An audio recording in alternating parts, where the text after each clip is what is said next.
Oh, hey everybody. This is another video. I'm gonna share my thoughts on Resident Evil 7 for the PS4. Just finished it.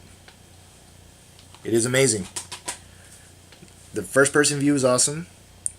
The gameplay is awesome. The way you can handle the inventory is awesome. Um, oh my goodness. It was really scary. It really was. Like my ringtone. The Joker laugh. Okay, anyway. It's really scary. It's better than 6. That's because I like 6. It's better than 5. I didn't like 5. It's right up there over 4, I think. And I definitely recommend you getting it. The storyline was awesome. The first quarter of it felt like the Texas Chainsaw Massacre. The second half felt like where would the second half be? I guess The Hills Have Eyes. And the third part felt like Poltergeist. I don't know. It was really weird, but it I think it fit perfectly within the canon. They do reference spoilers. They they do reference other past Resident Evils very subtly, but you know that it's in canon with the other games. Our boy Chris Redfield comes out in the end. Chris Redfield from Part 5, Part 1, Code Veronica, which is another good one. And he says, hey, I'm Redfield. So there you go. It fits perfectly in with the rest of the game series. And the storyline at the end felt a little weird because you end up finding out that Evelyn, the girl who's controlling this entire thing, is the old woman that you see spot out all throughout the game, which I thought was great. I did not expect that at all. It totally came out of left field. But I enjoyed the little twist that they had. Boss fight was okay. It was good.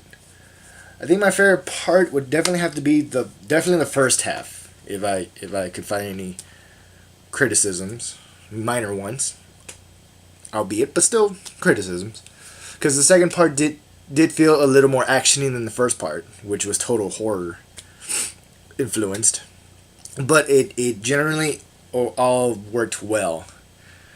Ethan is very, not, I wouldn't say relatable, but I guess you could relate to him because he's just an average guy. He's not like Leon Kennedy or Chris Redfield, where they're trained in these kind of situations, or Jill Valentine and Claire Redfield, who Claire having Chris as a brother, I'm sure she picked up a couple of things, and Jill, maybe a member of Stars, who I'm sure have similar training to deal with that, as opposed to Ethan. He's just a guy like you and I, just looking for his wife, for love, and that I love that part of the storyline. That guy is willing to go through all that for a woman he loves. And I got the ending where she dies, Mia, because I chose to cure, what was her name, Zoe, and instead, which I thought was complete waste because she ended up dying anyway. Anywho, Jack was creepy as hell, and so was Lucas. I want to know what find out to Lucas. You cure Jack. He ends up being, hey son, that's not who I am. It's Evelyn's fault for doing all this. Yeah, I thought that was pretty cool. Like, very, okay, he's genuinely a nice guy, just caught in a bad situation. There are some plot holes because Jack mentions that none of them are killers, not even Jack. But if you read one of the notes, sorry, I'm a little getting sick again. If you read some of Jack's diaries in his room, you notice that he writes about a boy that he caught and killed because he trapped it in the attic, and that Zoe even noticed a wretched smell, which of course is Oliver. That's his name. So just little plot holes, and then you find out that Lucas, you don't even deal with him after you deal his little puzzle. You don't even deal with him. I was a bit disappointed. I was looking forward to having a going head to head with him. What else? I know there was one other thing. But you know, those are the ones that I noticed. Oh yeah, that's another thing. When you save Zoe, I cured Zoe. You guys go on a boat together, and you both fall into the water after Zoe dies, and out of Ethan goes underwater. Out of nowhere, Mia is washed ashore too, which doesn't make any sense because I left Mia behind. Because Ethan is like, oh, you stay, Mia. We'll go get help. So how does she end up on the shore with the abandoned ship? I don't know, just little plot holes like that. But I do love the Mia fight where you kill her and she dies. That was very sad. The last boss battle with Evelyn as a big creature, that was pretty cool. And the boss fights with Jack were definitely intense. Even the boss fight with Marguerite was pretty scary because hers was definitely the scariest because she's a big bug and she could crawl on the walls and she can stand up like 10 feet high. Like that was pretty creepy because she would pop out of nowhere and you just hear her voice but you couldn't see her. So I think she was probably the best boss fight because of the horror factor. That she's like a little cockroach, just it can go anywhere. So that boss battle was pretty scary. And the last boss battle with Jack felt a little too actiony, but still enjoyable. Yeah. And I do like the save system where you use the cassettes and tape recorders, and the fact that you could use VHS tapes, and those serve as a little movie where you can play the character in the movie. I thought those were amazing. Whoever came up with that idea, a handshake. Props to you for coming up with that. Props for Capcom.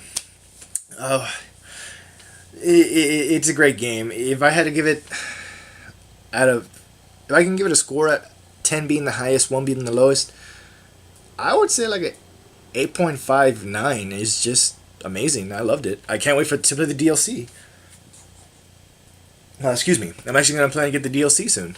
I'm excited for that. And for the Redfield DLC, the free one that's coming out in the spring. Sometime this spring.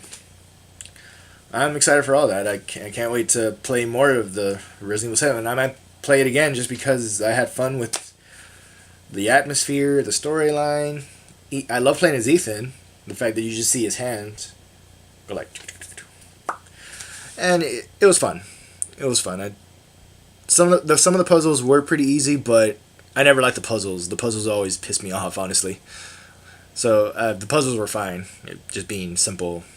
Like a child can do those puzzles, so I have no problem with that. But overall, I would give this. I would probably say a 9 out of 10. Just minus the 1 point, just because of all the minor criticisms I had, just the things I didn't care too much about. But they're few and far between, and I'm sure you saw my unboxing video of the GameStop collector's editions. They're on my shelf. I bought that. It's a great game. I'm still a little upset it didn't come with the season pass. Come on, Capcom. Anywho, but yeah, I definitely recommend it. If you own a PS4, Xbox One, or PC, you should definitely pick it up. It's definitely worth the buy. And I've loved Resident Evil since the beginning, pretty much. Even though the first one I played myself was 2, and that scared the crap out of me back in the day. But anyway, play the game. It's awesome. Recommend it. So, like, comment, subscribe. Thank you for watching, and we'll see you in the next video. Have a good one.